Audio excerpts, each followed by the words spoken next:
Olá pessoal, tudo bem? Seja muito bem-vindo e muito bem-vinda a mais um vídeo aqui no canal Full Cycle. Meu nome é Wesley Williams e no vídeo de hoje a gente vai falar sobre sistemas monolíticos, tá? Como que eu consigo criar um sistema monolítico do jeito certo, tá? E principalmente o porquê.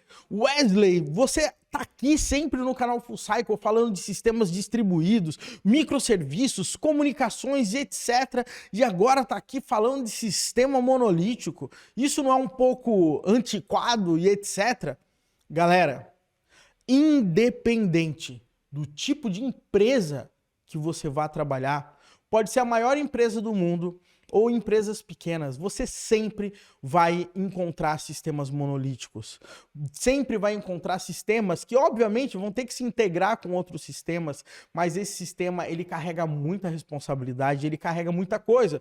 Inclusive, quando você está fazendo uma prova de conceito, entrando numa nova área, está criando uma startup ou qualquer coisa desse tipo, o sistema monolítico vai ser o cara que vai te ajudar. Basicamente, é um sistema que tem tudo dentro dele. Agora, o grande ponto é, como que eu crio esse cara da melhor forma possível para quando a minha aplicação crescer, eu consiga fatiá-lo e transformar esses sistemas em sistemas distribuídos ou qualquer coisa desse tipo, né? Então, esse vídeo, ele está sendo feito exatamente para isso. É a minha visão, tá? De como que eu faria para criar um sistema monolítico do zero hoje. Qual seria a estrutura que eu utilizaria? E eu, de coração, eu espero que isso que eu fale, que eu mostre aqui hoje para vocês, faça sentido ou pelo menos você consiga adaptar alguma coisa para a sua realidade. Eu sei que muitos sistemas monolíticos, eles nascem a cada dia e talvez você esteja passando aí por alguma situação como essa. Legal? E novamente, galera, esse canal, ele tem um foco muito grande para que você consiga pensar em como que eu desenvolvo aplicações de grande porte. E aplicações de grande porte não significa, tá? Não significam sistemas distribuídos. Sistemas monolíticos também são de grande porte muitas vezes. Legal? Então, roda a vinheta. Vamos falar sobre sistemas monolíticos e como que eu estruturaria esse camarada aí. Bora!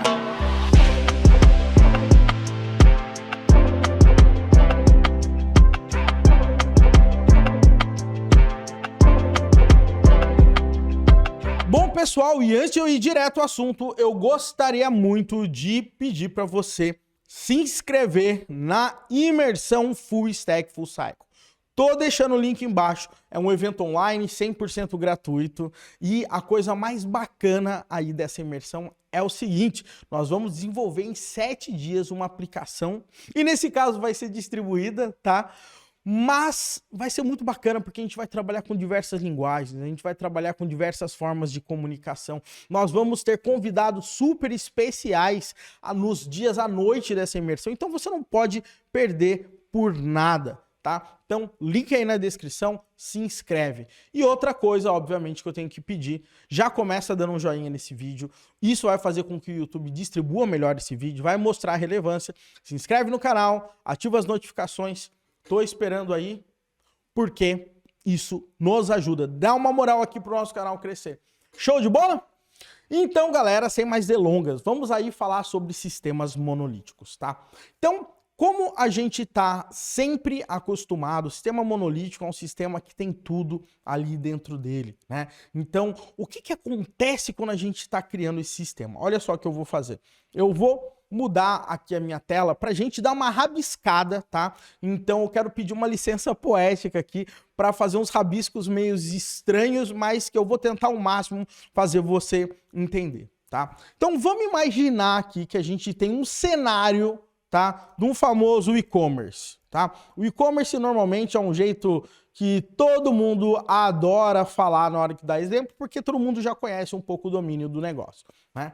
E daí o que que a gente começa a fazer na hora que a gente desenvolve começa a desenvolver um e-commerce, etc. Vou utilizar DDD, vou utilizar um monte de coisa, vou trabalhar com um monte de padrão e tudo mais. Normalmente eu pego meu framework preferido, separo um pouco de pastas e daí a gente começa a cair em coisas um pouco mais ou menos desse tipo, tá?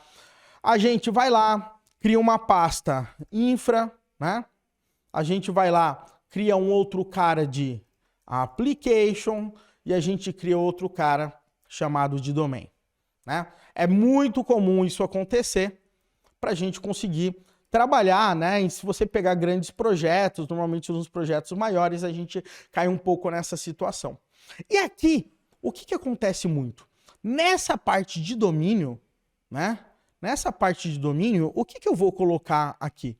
Eu vou colocar, por exemplo, categorias dos produtos, eu vou colocar os produtos, eu vou colocar o carrinho de compra, né? Eu vou colocar aqui o processo do checkout, eu vou colocar um monte de coisa aqui, colocando um monte de regras, né? Eu posso ter domain services, não interessa, né? O grande ponto é que eu começo a trabalhar com esses caras aqui dentro, tá?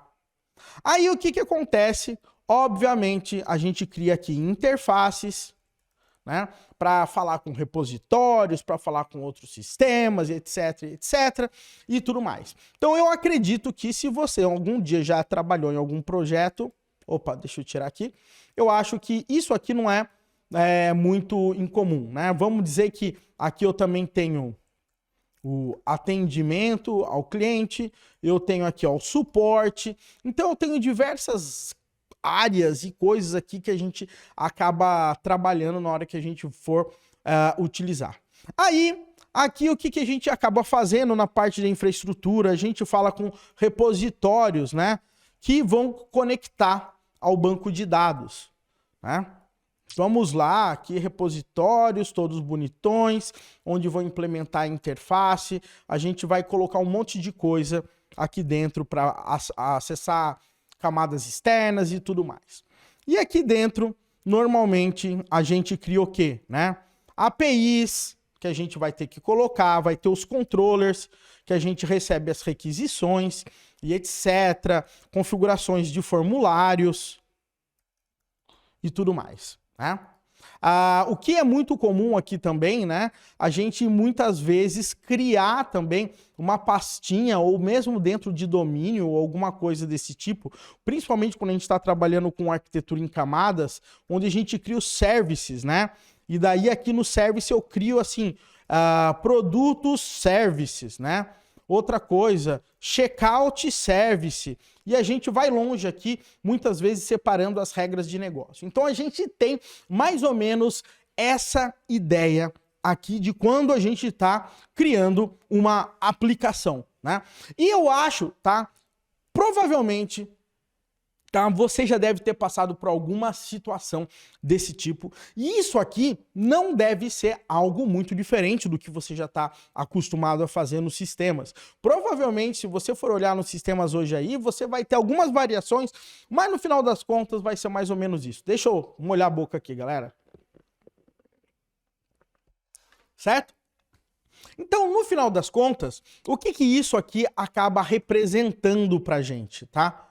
Isso aqui acaba representando mais ou menos coisas desse tipo, tá? Eu tenho aqui a minha aplicação, que é o meu sistema monolítico, e daí eu crio essas minhas camadinhas aqui dentro, né?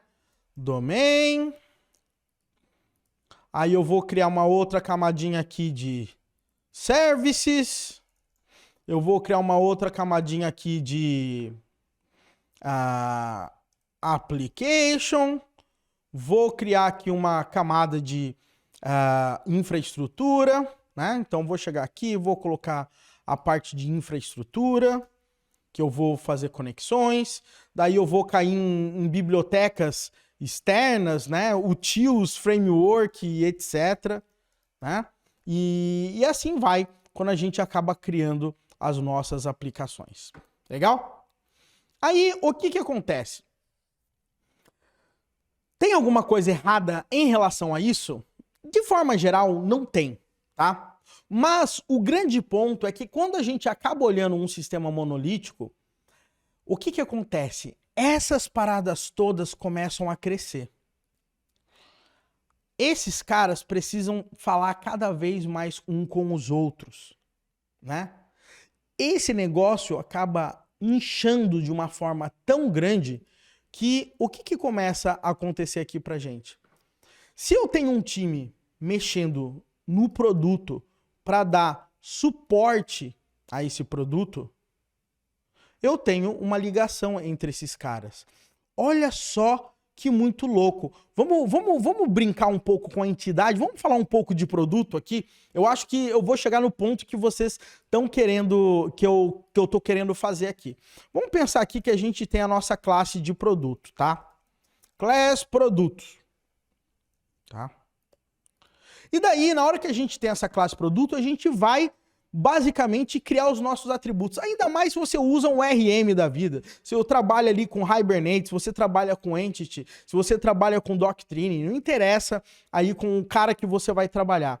No final das contas, você vai ter o ID do seu produto, aí você vai ter o nome, né? Você vai ter a categoria, né? E aí eu vou fazer o seguinte, tudo que for relação externa, eu vou colocar um asterisco aqui, tá? Somente pra gente lembrar. Aí, o que que vai acontecer?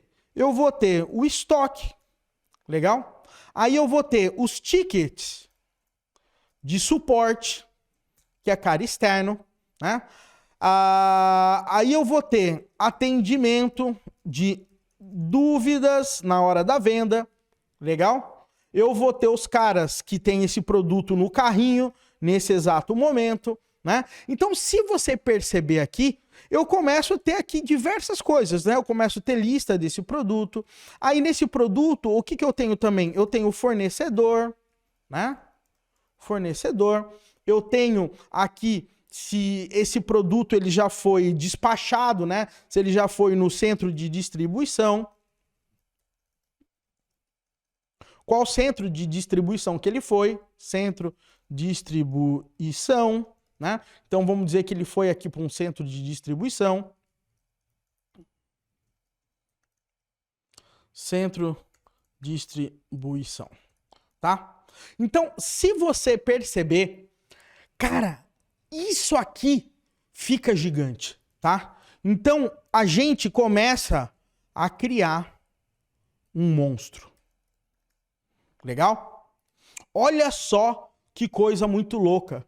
Tem diversas áreas aqui, todas essas relacionadas com o produto, né? Olha só que muito louco. A gente tem o fornecedor, a gente tem aqui os contratos desse cara, né? Contratos referente esse cara aqui, né? Tem qual que é o marketplace que tá vendendo. Olha só que coisa muito louca, galera. E esse cara aqui vai crescendo e vai ficando gigante. Aí eu vou dar um exemplo muito simples. Vamos imaginar que a gente está trabalhando aqui com um ORM de produto. Tá? Vamos colocar aqui um ORM que ele está mapeando aqui para a gente um produto. Legal? Então, olha só que muito louco. Tem aqui o meu ORM, está mapeando o meu produto, tudo bonitinho. Esse ORM, para que tudo isso não fique sempre carregando ali, fazendo consultas toda hora, tentando descobrir tabelas. Esse cara aqui, vamos imaginar que a gente precisa de um Redis, tá?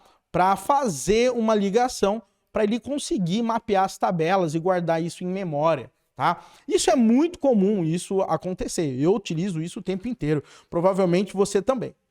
Aí o que que acontece? Vamos imaginar que o Joãozinho, ele é do time, da squad de times de tickets de suporte. Ele cria lá todo o sistema na área de suporte, um módulo de suporte aí dentro do sistema monolítico. Legal? Então, olha só que bacana, eu tenho esse cara. E aí, esse cara aqui, nessa parte de tickets de suporte, ele começa a entender que a gente precisa fazer alguma modificação, inclusive, nesse produto, né? Além de ter os tickets de suporte, isso aqui vai mudar um tipo de uma relação. Aqui. Qual que é o grande problema nesse momento? Nesse momento, quando esse cara aqui fizer o deploy, esse cara aqui vai ter que ser resetado. Se eu fizer alguma cagada aqui, se o Joãozinho fizer olha aí eu falando palavra feia aqui, mas se eu fizer alguma besteira, se eu fizer realmente alguma cagada aqui, o que que vai acontecer? O Joãozinho, ele vai ter tirado todas as áreas do meu e-commerce do ar, tá? E o porquê que esse Joãozinho ele fez isso? Por que que tirou tudo do ar? Porque o meu produto, ele permeia o meu e-commerce inteiro, né? Tudo de um e-commerce provavelmente passa por produto, né? E aí a gente fica fazendo. Como que eu consigo crescer o meu sistema monolítico, que tem tudo isso aqui dentro, tentando deixar isso um pouco mais independente, né? E daí você fala, eu vou criar módulos. E daí o que que eu faço? Eu crio um módulo de suporte, eu crio um módulo de atendimento, mas esse módulo vai utilizar essa nossa classe produto. Isso aí é o que mais acontece no dia a dia. Legal? Então, hoje eu quero mostrar aqui para vocês como que eu penso, tá? É uma visão muito particular minha e eu acredito que muita gente também deva trabalhar dessa forma, tá? Então, o que acontece é o seguinte, galera. Um e-commerce, provavelmente, se você está num projeto grande, esse projeto tende a crescer e você tem que começar fazendo uma prova de conceito, a primeira coisa que você vai perceber aqui é que você vai ter que pensar sempre a longo prazo, né? O software, ele sempre tem que ser pensado a longo prazo.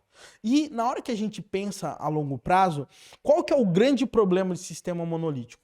É todo esse acoplamento. Tá tudo acoplado, é um único sistema. E não tem nada de errado disso, tá? Porém, se a gente pensar a longo prazo, como que eu vou criar um sistema focado só em centro de distribuição se o meu produto está grudado aqui? Como que eu vou criar só um checkout no meu carrinho de compras aqui? Como que eu vou criar uma administração de produtos totalmente separada desses caras aqui? Então, é nesse momento, tá?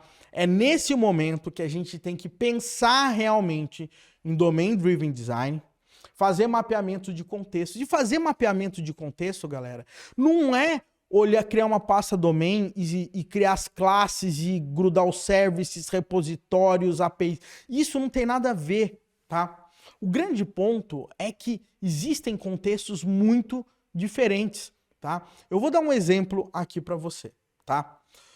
Vamos imaginar, tá, que eu tenho o meu produto. O meu produto tem a área de compra, né? A área que tem contratos, né, para comprar esse produto, onde tem o preço de compra. Vamos pensar o seguinte, olha só que interessante. Vamos imaginar que eu tenho aqui, eu vou fazer deixa eu voltar aqui. Vamos pensar aqui em algumas áreas interessantes. Vou imaginar aqui que eu tenho a área de atendimento. Eu vou chegar aqui, depois dessa área de atendimento, eu tenho a área de suporte. Eu tenho aqui uma área de carrinho de compras, tá? De checkout. Eu tenho uma área aqui de centro de distribuição, tá? Vou colocar aqui.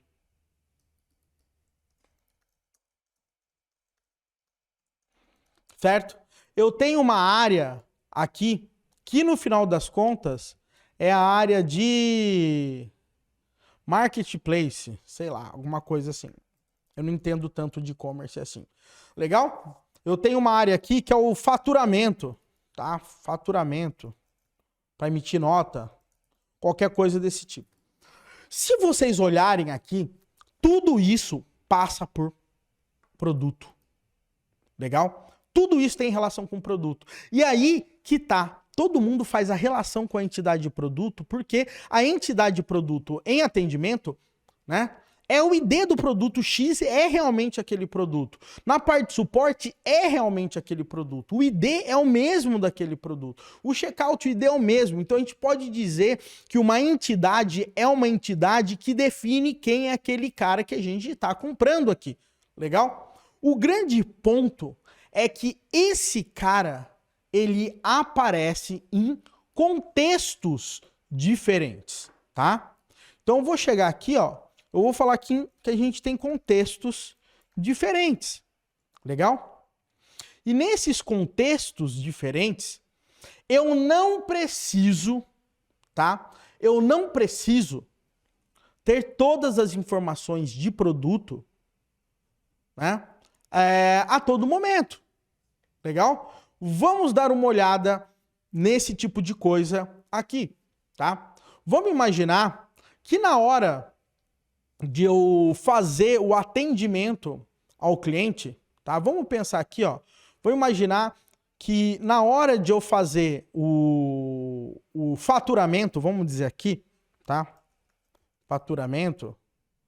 Vou imaginar que na hora de eu fazer o faturamento desse cara, esse cara aqui, eu vou precisar de qual é o produto, eu vou precisar de saber qual é o fabricante, eu vou precisar saber o valor que foi cobrado, eu vou precisar saber o endereço de compra do cliente, eu vou precisar saber, eu vou precisar baixar o estoque, né, que eu vou trabalhar e tudo mais, tá? Agora, quando eu for fazer um ticket de suporte aqui, o que que eu vou precisar saber? Eu vou precisar, por exemplo, saber o nome do produto. Provavelmente eu vou precisar saber o fabricante. Eu preciso saber o valor necessariamente? Não necessariamente. Estou dando um exemplo, tá? Eu vou precisar saber o endereço de entrega? Não necessariamente. Eu vou precisar saber quanto de estoque tem nesse produto? Não necessariamente. Aqui eu vou precisar saber, por exemplo, o material do produto, problemas que aconteceram com esse tipo de produto, né? Interações anteriores, né? Então, se você perceber aqui, eu não preciso saber da área de contratos, tá? Eu não preciso saber da área de marketplace, eu não preciso saber de nada em relação a isso. Então, se você perceber, apesar de o produto ser o mesmo, tá? Apesar do produto ser o mesmo, eles estão em contextos diferentes, tá? Eu tenho campos diferentes. Eu tenho utilizações desse mesmo cara diferentes. Legal? Por exemplo, num checkout, o que que eu vou precisar saber? Eu preciso saber dados de fabricante? Provavelmente não. Eu preciso saber o nome do produto, talvez a descrição e o valor do produto e se ele tem estoque. Então, se você perceber, cada contexto precisa de dados diferentes. Legal? E como esses caras precisam de dados diferentes, cada contexto desse, sei lá, no futuro poderia ser um sistema diferente. Poderia ser microserviços diferentes, tá? E todos relacionados ao mesmo produto. Agora, a minha dúvida, né, e a dúvida que muita gente pode ter nesse momento é: como que eu consigo transformar isso aqui em um sistema monolítico? E a questão aqui não é complicada, tá? E o porquê que eu tô dizendo isso? Porque é o seguinte, a grande sacada, a grande vantagem, tá, que a gente tem de um sistema monolítico, sabe qual é? É que a gente não precisa passar pelo mundo externo desse sistema. Eu não preciso consumir uma API externa em relação a tudo isso que está acontecendo. Porém, tá, se eu quero fazer com que o meu sistema monolítico cresça, eu preciso fazer com que esses caras aqui estejam aqui dentro de forma independente, tá? Então eu preciso que esses caras aqui, eles estejam aqui dentro de forma independente, mas que eles, ao mesmo tempo, eles consigam se comunicar. Olha que muito louco. Esses caras, eles podem estar aqui dentro. Opa. Oh, meu Deus, tá difícil puxar um camarada aqui. Vou criar um outro, tá? Esse cara aqui, eles precisam se comunicar, tá? Essa é a verdade. Legal? Agora, Uma outra coisa interessante do sistema monolítico é que normalmente você tem o que aqui por trás? Né? Normalmente você tem um framework aqui que vai te ajudar. Legal? E o que o framework vai ter? Logs, banco de dados, ele vai ter... O que mais que um sistema monolítico tem? Tem logs, banco de dados, filas, serializadores, coisas desse tipo, tá? E a grande sacada é que essa parte pode ser utilizada por qualquer cara desse tipo. Então você tem um meio comum, bibliotecas, frameworks que você utiliza, cada contexto desse consegue utilizar. Esses caras aqui, eles vão ter que falar um com os outros, mas eles estão em momentos do sistema diferentes, tá? Então, se eu fosse mais ou menos organizar para tentar tornar isso um pouco mais visual, o que acontece aqui? Eu iria mais ou menos para esse lado aqui que a gente está fazendo, tá? Olha só. Quando eu estou falando aqui em domínios, eu poderia criar aqui dentro, tá?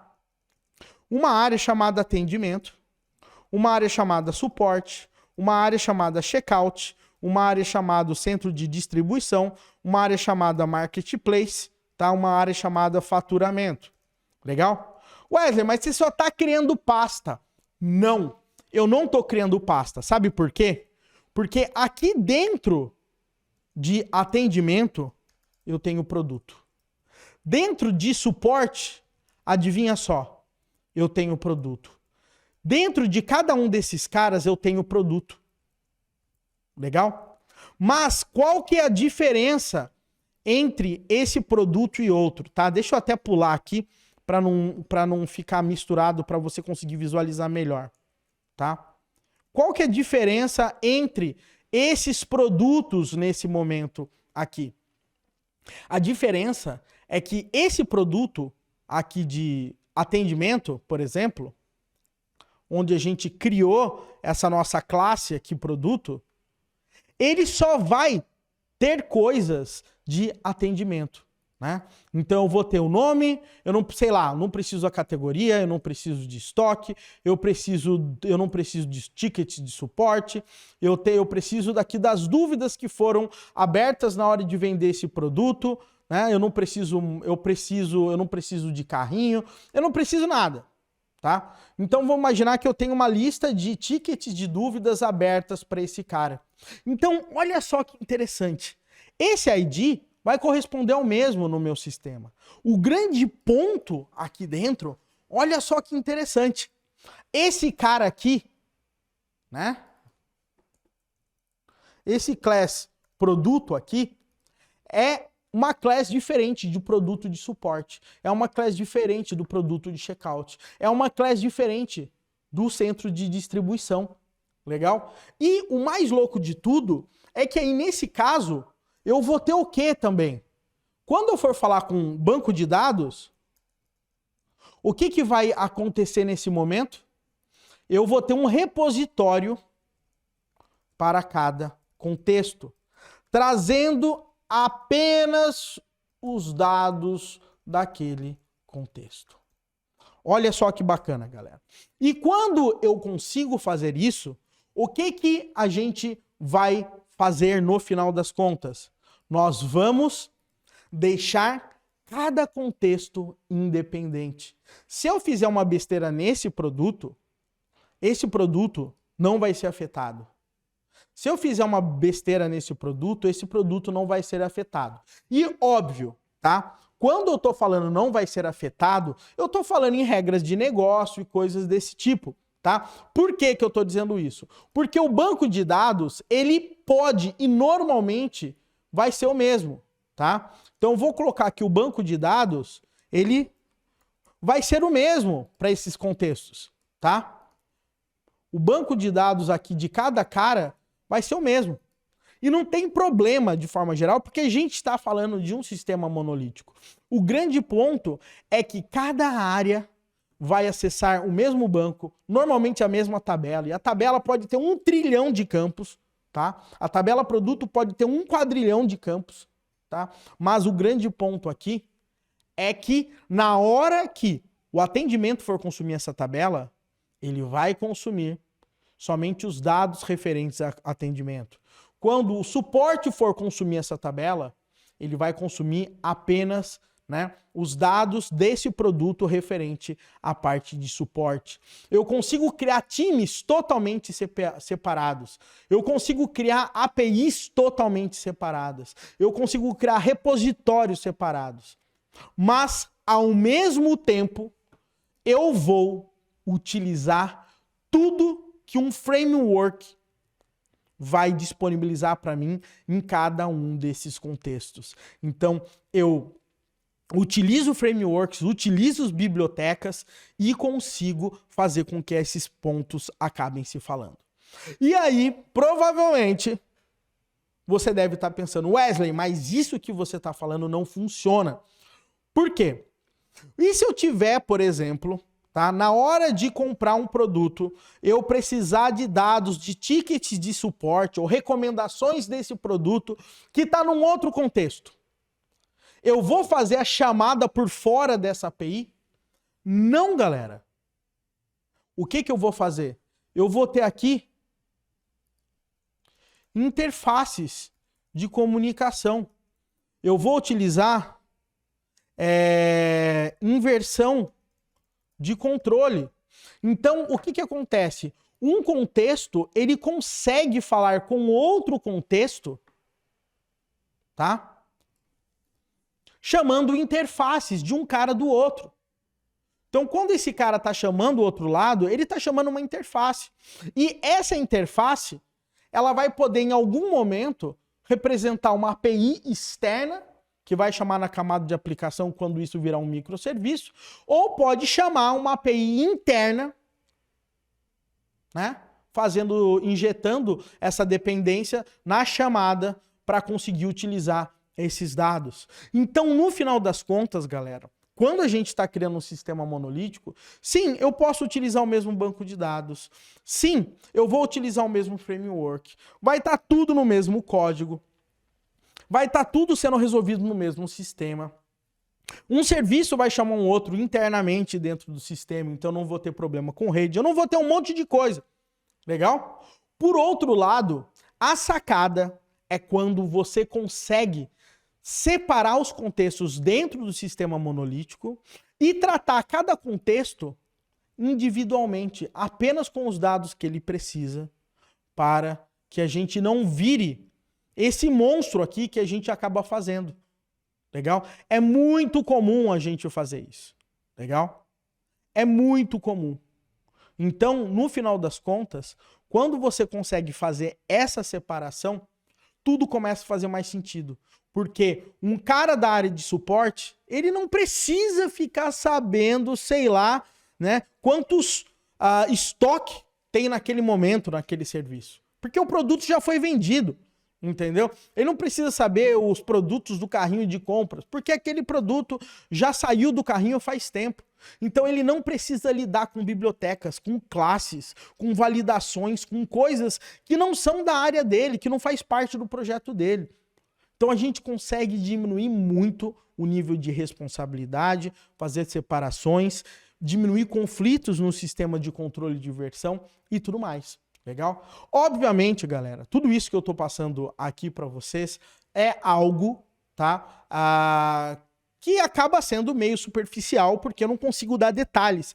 Mas eu quero que você entenda a ideia que está por trás de você realmente conseguir criar um sistema monolítico modular que se comunique internamente através de interfaces e injeções de inversão de controle, que ao mesmo tempo ele separe os contextos, mas consiga entender que aquela entidade, né, que aquele ID é o mesmo, mas em diversos contextos, e que você consiga separar mais facilmente por times. Legal? Então, essa é a minha forma, tá, de criar sistemas monolíticos. Se alguém chegasse para mim e falasse, Wesley, vamos criar um e-commerce, sei lá, do zero, eu separaria dessa forma. Eu não criaria uma única classe. Eu não criaria uma única estrutura, porque tudo estaria muito misturado e aí o bicho começa a pegar. Beleza? Galera, novamente, eu sei que isso aqui é uma aula super teórica, né? Para muitas pessoas pode até considerar essa aula chata, mas de forma geral, eu acho que quando eu comecei a ter a clareza dessa parada, isso virou o jogo para mim. Porque se em algum momento alguém falar quebra esse microserviço, está muito claro como que eu começo essa criação. Tá muito claro como que as coisas elas vão se encaixando, independente se elas estão no mesmo sistema ou elas estão fora desse tipo de sistema. O grande ponto aqui é você começar a entender como que você separa essa toda informação. Maravilha? Pessoal, e novamente eu queria pedir aqui para vocês, espera um pouquinho. Eu já tô ficando íntimo aqui do canal, bebo, paro e tudo mais, mas vamos lá. Novamente, tá? Se esse conteúdo ele gerou valor para você, tá? Dá um joinha. Manda para outras pessoas, compartilha mesmo, ajuda o canal Full Cycle a crescer. Vira um Dev Full Cycle aqui com a gente. Eu quero que você e eu quero que a gente forme uma comunidade. Eu quero ter mais proximidade aqui com você o tempo todo, tá? Deixa inclusive comentários aqui embaixo, tá? Falando o que você achou dessa minha abordagem. Independente se você concorda ou não, tá? Porque eu acho que é a partir disso que a gente consegue levantar discussões, né? E ter pontos de vista diferentes. Bacana então? Então, pessoal, um grande abraço aqui para vocês. Dá um joinha no vídeo, assina o canal. Obviamente, participa da imersão Full Stack Full Cycle gratuitamente. O link tá aí embaixo com você. Legal? Pessoal, um grande abraço para você. Tudo de bom e até o nosso próximo vídeo aqui no canal Full Cycle.